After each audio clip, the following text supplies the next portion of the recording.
Hello everyone, this is April. I'm a Chinese teacher and have written 2 series of Chinese textbooks for non-Chinese speaking students to learn Chinese efficiently and effectively. This is a brief introduction of my work. There are reasons that some students may not want to use these materials. The first one is Chinese exams. There are quite a few of them. My books are not directly related to any of these exams. The second one is Chinese etymology, such as the origin of a character or the radicals. My books do not teach etymology. So what will students learn from my books? To answer this question, let's take a look at some essential qualities of Chinese language and why it is a difficult language to learn. Let's compare it with English language and rewrite English in a way similar to Chinese. The readability of English decreases dramatically.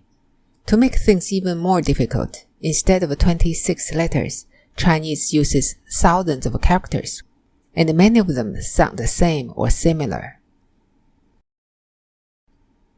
This table shows some major differences between English and Chinese. Some areas are quite foreign to second language learners. Also, in addition to the 4 language skills, listening, speaking, reading, and writing, Chinese learners must pay attention to the 5th one, which is to associate the form of character with its pronunciation. All these qualities make Chinese a difficult language to learn. Fortunately, there are ways to help students learn it efficiently and effectively. The first help is pinyin. It's a pronunciation tool and has all the convenience that students are familiar with.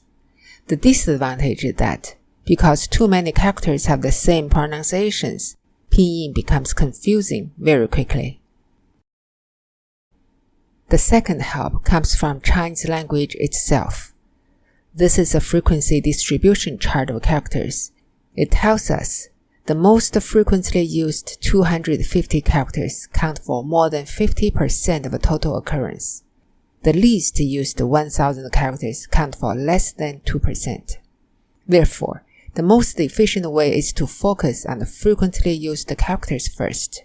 After reaching a substantial level of character occurring frequency, students are ready to learn at a faster pace. This essential knowledge is the foundation of my work. There are 4 stages. At the introduction stage, students use pinyin as the only tool. At the foundation stage, while continuing with pinyin, students learn 320 frequently used characters and how to use them in sentences and narratives. At the development stage, not relying on pinyin, students learn a huge number of characters and develop their overall abilities. And finally, at the acculturation stage, students read long articles and a selection of classical texts. This table shows how this 4-stage learning path is accomplished with Mandarin Express series and the Chinese reading and writing series. Mandarin Express series is a communication-based textbooks. Lessons center around different topics. Listening exercises are heavily presented. Chinese reading and writing series introduces 320 frequently used characters. The focus is on words and combinations, sentences and paragraphs. Text presentations resemble regular publications, which pinyin is not included. Mandarin audio lessons are based on Mandarin Express intro and basic levels, helping students learn listening and speaking. Chinese video lessons are based on Chinese reading and writing series, teaching students characters, combinations, and grammar points. Chinese Learning Pen is a fantastic addition to the Chinese reading and writing series, allowing students to play any part of the text at ease.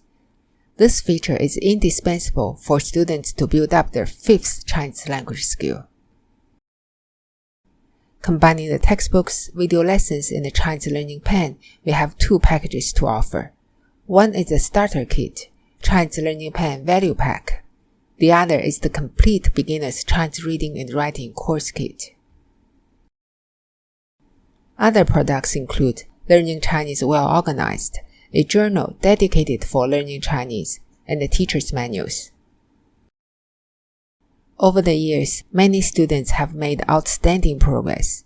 Because of the solid foundation they have laid, they are able to further their Chinese study in different areas, such as business and finance, or to prepare for their Chinese tests with more confidence.